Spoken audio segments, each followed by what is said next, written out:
അമ്മ രാവിലെ തന്നെ നല്ല പൊരിച്ചോറെല്ലാം കെട്ടി സെറ്റാക്കുന്നുണ്ട്. അപ്പോൾ ആർക്കാന്ന് വെച്ചാൽ നമ്മുടെ ഉണ്ണിക്കുട്ടനും സച്ചു ഇന്ന് തിരിച്ച് നാട്ടിലേക്ക് പോവാണ്.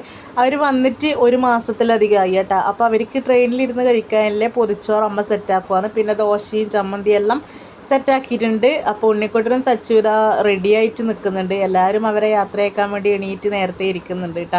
അപ്പം ഞാനിങ്ങനെ അവരെ കളിയാക്കിക്കൊണ്ടിരിക്കുന്നതാണ്. പിന്നെ നിങ്ങളെന്തേ കരയുന്നില്ലേന്ന് ചോദിച്ചിട്ട് കഴിഞ്ഞ ആഴ്ച ഇവർ പോവാനെല്ലാം ഇറങ്ങിയതാണ്. അപ്പോൾ ഇവർ ഭയങ്കര കരച്ചിലായിരുന്നു.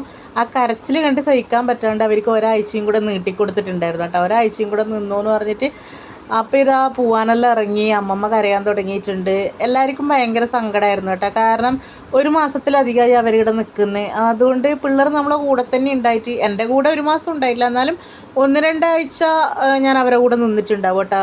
2 പ്രാവശ്യമായിട്ടായാലും ഓരോരാഴ്ച വെച്ച് ഞാൻ അവരെ കൂടെ നിന്നു. പിന്നെ 3-4 ദിവസം അവർ ചുഴലിയിൽ വന്നു. അങ്ങനെ ഭയങ്കര ഹാപ്പി ആയിരുന്നു. പക്ഷെ ഇപ്പോൾ പെട്ടെന്ന് അവർ പോകുമ്പം ഭയങ്കര ഒരു വിഷമം. പക്ഷെ അവർക്ക് പോവാണ്ടിരിക്കാനും പറ്റൂല. അവർക്ക് ക്ലാസ് തുടങ്ങാനായി. പിന്നെ സച്ചുവിന് +1 അഡ്മിഷൻ എടുക്കണം.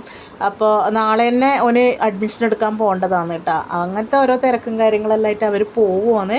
അപ്പോൾ എന്തായാലും ഭയങ്കര വിഷമം ഉണ്ടായിരുന്നു കേട്ടോ പോകുമ്പം. പിന്നെ നമ്മളത് അവരെ മുന്നിൽ കാണിച്ചിട്ടില്ല. കാരണം നമ്മളൊന്ന് കരഞ്ഞിട്ടുണ്ടെങ്കിൽ അപ്പാടെ അവരും ഭയങ്കരമായിട്ട് കരയും കേട്ടോ. അതുകൊണ്ട് അവരെന്തായാലും ഇതാ പോകാനിറങ്ങി. എന്തായാലും അവർ പോട്ടെ. പിന്നെ വേറെ വഴിയില്ലല്ലോ, അവർക്ക് എപ്പോഴും ഇപ്പോൾ ഇവിടെ നിൽക്കാൻ പറ്റൂലല്ലോ. പിന്നെ നമ്മളെ ദേവൂട്ടിക്ക് ഭയങ്കര സങ്കടമായിരുന്നു കേട്ടോ. അവർ പോകുമ്പം ദേവൂട്ടി എന്നിട്ട് എന്നോട് പറഞ്ഞു, ഇനി ആരാ എൻ്റെ ഒപ്പം കളിക്കുക, ഏട്ടന്മാർ പോയില്ലേ. അവരെ കൂടെ തന്നെയായിരുന്നു കേട്ടോ ദേവൂട്ടി. ഞാൻ അവന് കുഴപ്പമില്ല, ചേച്ചിമാരില്ലേന്ന്. അന്നേരം എന്നോട് പറഞ്ഞു എനിക്ക് ആൾ വേണം കളിക്കാൻ, ഒരുപാട് ആൾ വേണമെന്ന്. അങ്ങനെ ഇതാ അവരെ ഓട്ടോ കയറ്റി വിട്ടിട്ട് വരുന്നുണ്ട് കേട്ടോ ഇവരെല്ലാവരും. ഞാൻ പിന്നെ ഓട്ടോ കയറ്റി വിടാൻ പോയിട്ടില്ല, ഞാനും ദേവൂട്ടിയും. പിന്നെ 2 മാസം കഴിഞ്ഞാൽ നമുക്ക് നാട്ടിലൊരു കല്യാണമുണ്ട്. അപ്പോൾ നമ്മളെല്ലാവരും അതിന് പോവും. അന്നേരം അവരെ കാണാമല്ലോ. 3-4 ദിവസമായാലും അവരപ്പുറം ഓണം ആഘോഷിക്കാൻ പറ്റും. ആ ഒരു സന്തോഷം ഇപ്പോഴേ ഉണ്ട് കേട്ടോ. അതെല്ലാം പറഞ്ഞ് സമാധാനപ്പെടുത്തിയാണ് നമ്മളവരെ വിട്ടിട്ടുള്ളത്.